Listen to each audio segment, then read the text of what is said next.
Selamat pagi para sahabatku, saudaraku seiman, salam sukacita, salam sehat selalu untuk kita.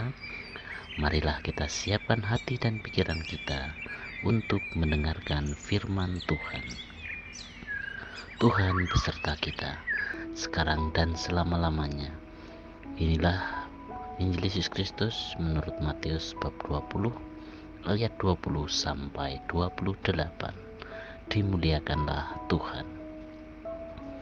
Sekali peristiwa menjelang kepergian Yesus ke Yerusalem, datanglah ibu Zebedeus serta anak-anaknya kepada Yesus, lalu sujud di hadapannya untuk meminta sesuatu. Kata Yesus, "Apa yang kau kehendaki?" Jawab ibu itu, "Berilah perintah supaya kedua anakku ini kelak boleh duduk di dalam kerajaan-Mu, yang seorang di sebelah kananmu dan yang seorang lagi di sebelah kirimu." Tetapi Yesus menjawab, "Kamu tidak tahu apa yang kamu minta. Dapatkah kamu meminum cawan yang harus kuminum?" Kata mereka kepadanya, "Kami dapat."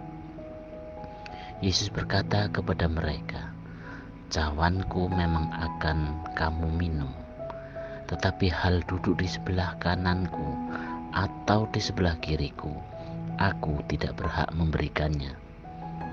Itu akan diberikan kepada orang-orang bagi siapa Bapakku telah menyediakannya." Mendengar itu, marahlah 10 murid yang lain kepada 2 bersaudara itu. Tetapi Yesus memanggil mereka lalu berkata, "Kamu tahu bahwa pemerintah bangsa-bangsa memerintah rakyatnya dengan tangan besi, dan pembesar-pembesar menjalankan kuasanya dengan keras atas mereka. Tidaklah demikian di antara kamu. Barang siapa ingin menjadi besar di antara kamu, hendaklah ia menjadi pelayanmu. Dan barang siapa ingin menjadi terkemuka di antara kamu, hendaklah ia menjadi hambamu. Sama seperti Anak Manusia, ia datang bukan untuk dilayani, melainkan untuk melayani, dan untuk memberikan nyawanya menjadi tebusan bagi banyak orang." Demikianlah sabda Tuhan. Terpujilah Kristus. Selamat pagi para sahabatku, sahabat suara hati, rekan muda, para seteramarian dan pendengar dimanapun Anda berada. Dalam bacaan Injil hari ini, Yakobus dan Yohanes melalui ibunya menyampaikan keinginan mereka agar masing-masing boleh duduk di sebelah kanan dan kiri Kristus dalam kerajaannya. Mudahnya keduanya berharap untuk menjadi pembesar. Hal ini dilakukan bukan supaya mereka bekerja melayani Tuhan, melainkan supaya mereka beroleh kehormatan. Keinginan mereka sangat kuat, namun keliru di mata Kristus. Karena itu ia menjawab, "Kamu tidak tahu apa yang kamu minta." Kiranya apa yang dimengerti ibu Zebedeus dan kedua anaknya adalah tentang Yesus sang guru yang adalah Mesias dalam arti politis. Maka posisi dan jabatan menjadi penting, dan itulah yang mereka minta. Sayangnya yang meminta adalah sang ibu, bukan kedua anaknya sendiri. Sang ibu mewakili anak-anaknya untuk meminta sesuatu kepada sang guru. Yang menjadi pertanyaan bagi kita adalah, permintaan itu sebenarnya keinginan sang ibu atau keinginan sang anak? Jangan-jangan anak-anaknya bahkan tidak tahu apa yang dikehendaki ibunya, apalagi apa yang mereka kehendaki. Keinginan sang ibu menjadi lebih dominan, sementara sang anak tidak mengerti apa-apa. Padahal yang menjadi murid adalah kedua anaknya, bukan ibunya. Para sahabatku, sahabat suara hati, rekan muda, para pendengar dimanapun Anda berada, Dalam renungan hari ini, kita diajak untuk sungguh-sungguh mengerti dan memahami apa yang kita inginkan dan kehendaki. Tidak jarang kita berbuat atau melakukan sesuatu tindakan tanpa mengerti dengan sungguh apa yang sebenarnya kita lakukan. Seringkali kita disuruh atau mendapat perintah tanpa ada kejelasan. Kita melakukan perintah itu. Jika apa yang kita lakukan mempunyai dampak yang tidak baik, kitalah yang akan terkena konsekuensinya tersebut.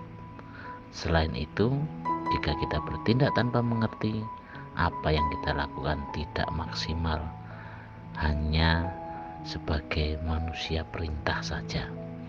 Apa yang kita lakukan, kita katakan, kita ajarkan adalah tanggung jawab kita masing-masing.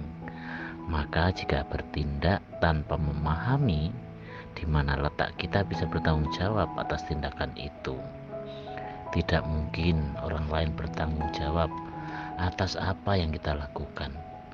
Demikian juga dalam hal beriman, kita sendirilah yang bertanggung jawab atas iman kita. Maka dalam beriman diperlukan kesadaran yang total. Para sahabatku, sahabat suara hati, rekan muda, dan para pendengar dimanapun Anda berada, iman yang kita yakini adalah iman yang bertanggung jawab, iman yang bisa kita jelaskan. Hidup beriman kita adalah hidup beriman yang bertanggung jawab. Untuk itu, marilah kita mohon rahmat Tuhan agar kita mampu mempertanggungjawabkan iman kita di hadapan Tuhan dan sesama. Hal sederhana yang bisa kita lakukan, misalnya dengan cara melayani. Melayani bisa diawali dari sesuatu yang sederhana saja. Contohnya, memberi senyuman kepada orang-orang di sekitar kita yang kita jumpai, atau orang-orang yang kita abaikan, kita jauhi selama ini. Kita juga bisa mulai melayani keluarga kita masing-masing. Tunjukkanlah kasih dan perhatian yang khusus, baik kepada suami, istri, kepada anak, atau orang tua kita. Kalau kita mau peka, sebenarnya banyak sekali kesempatan yang Tuhan sediakan bagi kita untuk kita bisa melayani orang lain. Sebagai contoh lain adalah saat ada rekan, ada saudara, tetangga yang mungkin sedang sakit, marilah kita besuk dan kita doakan serta memberikan semangat, memberi motivasi agar lebih semangat dan cepat sehat kembali. Demikian juga saat kita berkesempatan mungkin naik kendaraan umum, kita dapat memberikan tempat duduk ketika kepada orang lain yang lebih membutuhkan. Misalnya ada seorang yang lebih tua daripada kita, orang yang cacat, atau ibu yang sedang hamil, dan lain sebagainya.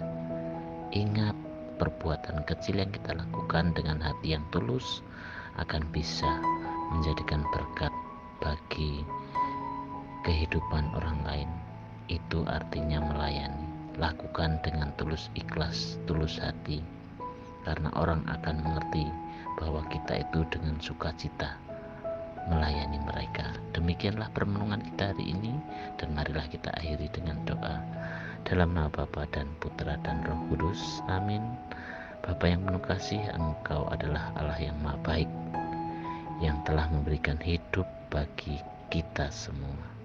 Kami mohon, kami ingin membalas kasih-Mu dengan mau melayani sesama kami, sehingga kehadiran kami sungguh dapat mendatangkan kemuliaan bagi nama-Mu di dalam Kristus, kini dan berkuasa sepanjang segala masa.